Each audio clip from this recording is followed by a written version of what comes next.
نبی اکرم صلی اللہ علیہ وسلم کی شادیاں اور پولی گیمی ایک انسٹیٹیوشن کی حیثیت سے جدید جو تہذیب کا ایک انداز فکر ہے، اس میں وہی چیز ایک کڑوی گولی ہے کہ ان کے حلق سے نیچے نہیں اترتی۔ پولی گیمی جو ہے وہ دنیا میں تقریباً ایک رول کی حیثیت سے رہی ہے۔ اب جو بھی عیسائی دنیا ہے اور جو بھی ماننے والے ہیں تورات کے، انجیل کے، وہ سب جانتے ہیں کہ ہمیشہ سے اس کا رواج رہا ہے، یہ ایک قاعدہ اور قانون کی حیثیت سے دنیا میں رہا۔ ہمارے دین میں بھی پولی گیمی جو ہے اس کی اجازت ہے، اور ایک مسلمان بیک وقت 4 بیویاں تک اپنے عقد نکاح میں رکھ سکتا ہے۔ اس پر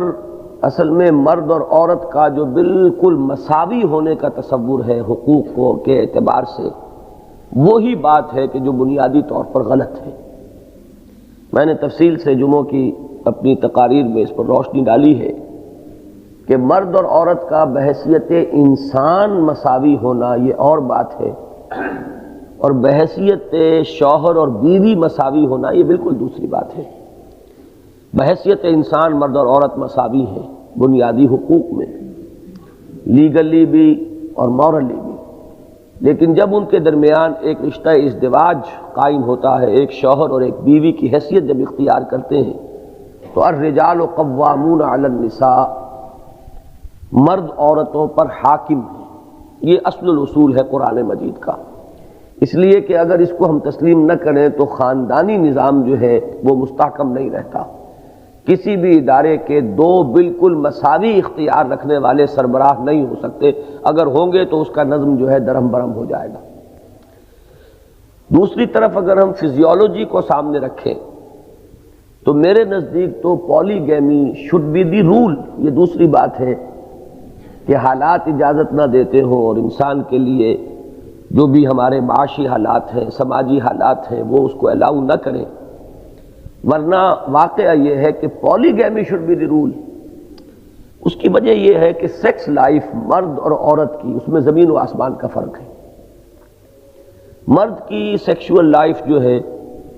وہ شروع ہونے کے بعد پھر وہ آخری وقت تک جاری رہنے والی ہے، اس کا کہیں کوئی خاتمہ نہیں ہے۔ لیکن عورت کے بارے میں ہمیں معلوم ہے کہ اس کی جنسی زندگی جو ہے اس کی ایک حد ہے کہ جس کے بعد اس کی وہ جو پورے جسم کے اندر جو ایک نظام اللہ نے بنایا ہے وہ معطل ہو جاتا ہے۔ تو اس پہلو سے پھر یہ کہ عورتوں کے لیے ایک طرف تو یہ کہ ایام ہے، ان کی وجہ سے ایک رکاوٹ ہے، پریگننسی ہے، ڈیلیوری ہے، یہ سلسلے وہ ہیں کہ جو اس کی سیکشول لائف کو ریسٹرکٹ کرتے ہیں، جبکہ مرد کے لیے کوئی اس قسم کی رکاوٹ نہیں ہے۔ اب اگر مرد کی دیکھیے شادی کی جو ہمارے ہاں جو بہت بڑی اہمیت ہے وہ عفت اور عصمت کی حفاظت کے لیے، کہ یہ جو اللہ تعالیٰ نے ایک داعیہ انسان کے اندر رکھا ہے، اس کی حفاظت کرے انسان شادی کے ذریعے سے، کہ بے راہ روی نہ ہو، بلکہ جو بھی اللہ نے جائز راستہ اس کے لیے مقرر کیا ہے اس سے وہ اپنے اس ارج کی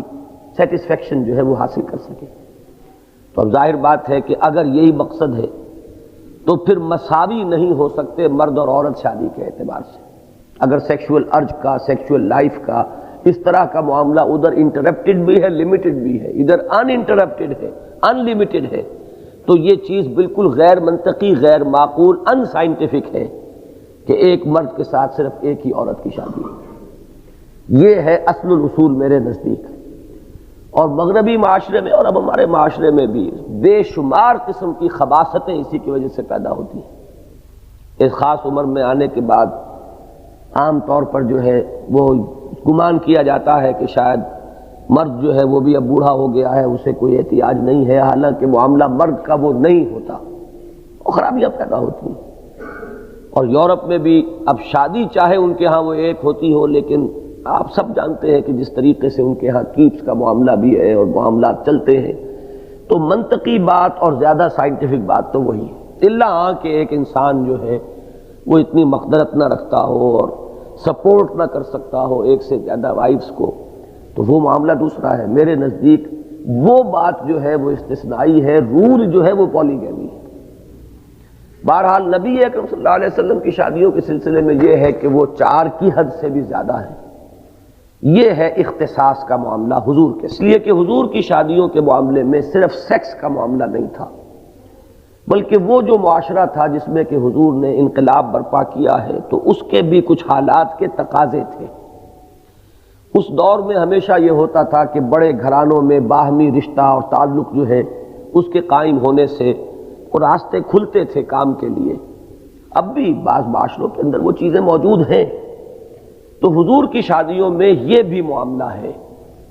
پھر یہ کہ بعض خواتین محض حضور کی زوجیت میں آنے کی ایک سعادت حاصل کرنے کے لیے ایسا بھی ہوا کہ خود ان کی طرف سے پیشکش ہوئی ہے اور نبی اکرم صلی اللہ علیہ وسلم نے انہیں یہ سعادت بخشی ہے.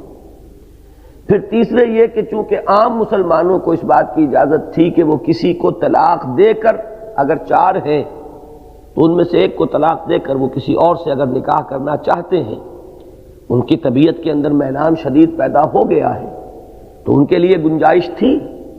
قرآن مجید میں اس کے لیے الفاظ آئے ہیں، ان اردتم استبدال زوج مکان زوج، اگر تمہارا ارادہ ہو جائے کسی ایک بیوی سے تعلق منقطع کر کے اور کسی اور بیوی کو اس کی جگہ لانے کا، تو یہ راستہ عام مسلمان کے لیے کھلا ہے. لیکن نبی اکرم صلی اللہ علیہ وسلم کے لیے کھلا نہیں تھا، اس لیے کہ آپ کی ازواج چونکہ امت کی امہات ہیں تو عام شخص کسی بھی اپنی بیوی کو اگر طلاق دے تو وہ کسی اور کے نکاح میں آ سکتی ہے، اس کے لیے راستہ بند نہیں ہے. لیکن ازواج نبی کے لیے امہات المومنین ہونے کے باعث اس کا امکان نہیں تھا، لہذا حضور کو لازماً انہیں اپنے حوالہ عقد ہی میں رکھنا تھا. لیکن دوسری طرف یہ کہ ایک تقاضا ہو سکتا ہے طبیعت کا یا حالات کا، وہ مقتضیات ہو سکتے ہیں معاشرے کے بھی اور اس تحریک کی مصلحتیں بھی ہو سکتی ہیں جس کو لے کر حضور چل رہے تھے کہ کوئی نیا نکاح آپ کے لیے ضروری ہو، لہذا وہ بندش جو ہے تعداد کی وہ آپ پر نہیں. اور ایک جگہ پر پھر یہ الفاظ بھی آئے ہیں کہ اب جو ہے آپ کے لیے جو بھی نکاح ہو چکے ہیں بس اس سے آگے اب نکاح نہیں ہے. وَلَوْ أَعْجَبَكَ حُسْنُهُنَّ، چاہے اب دیکھیے بالکل قرآن مجید کا معاملہ یہ ہے کہ بالکل فطری لیول پر بات ہو رہی ہے کہ نبی اکرم صلی اللہ علیہ وسلم بھی انسان ہیں، بشر ہیں، طبیعت کا ایک میلان ہے. چاہے کسی خاتون کا حسن آپ کو پسند آ ہی جائے اور آپ کے دل میں میلان پیدا ہو ہی جائے نکاح کا، لیکن اب نہیں. اب یہ جو ہے آخری حد تھی کہ جس پر بات جو ہے وہ ختم ہو گئی. تو بہت سی چیزیں ایسی ہیں کہ جس میں نبی اکرم صلی اللہ علیہ وسلم کا جو یہ معاملہ ہے شادیوں کا اور عائلی زندگی کا، اس کا کچھ خصوصی پہلو ہیں کہ جس میں نبی اکرم صلی اللہ علیہ وسلم پر وہ 4 کی حد نہیں رکھی گئی. باقی یہ کہ پولی گیمی 4 تک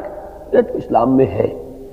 کوئی شخص کر سکے. ویسے تو یہ کوئی ایک نکاح بھی نہ کر سکتا ہو، مقدرت نہ ہو، فیملی کو سپورٹ نہ کر سکے، معاشی حالات اس کے اس قابل نہ ہو. قرآن مجید میں اس سے کہا گیا ہے کہ اپنے اس جنسی جذبے کو کنٹرول میں رکھنے کے لیے روزے رکھو، اور وہ غالباً حدیث میں یہ الفاظ ہیں کہ روزے رکھو تاکہ تم اپنی عصمت اور عفت کی حفاظت کر سکو. لیکن یہ کہ اگر کسی شخص کے لیے یہ ممکن ہے کہ وہ گھر آباد کرے اور گرہستی کی ذمہ داریاں سنبھالے اور سپورٹ کر سکے فیملی کو، تو پھر النکاح من سنتی من رغب عن سنتی فلیس منی، پھر میرا طریقہ یہی ہے کہ وہ متأہل زندگی بسر کرے،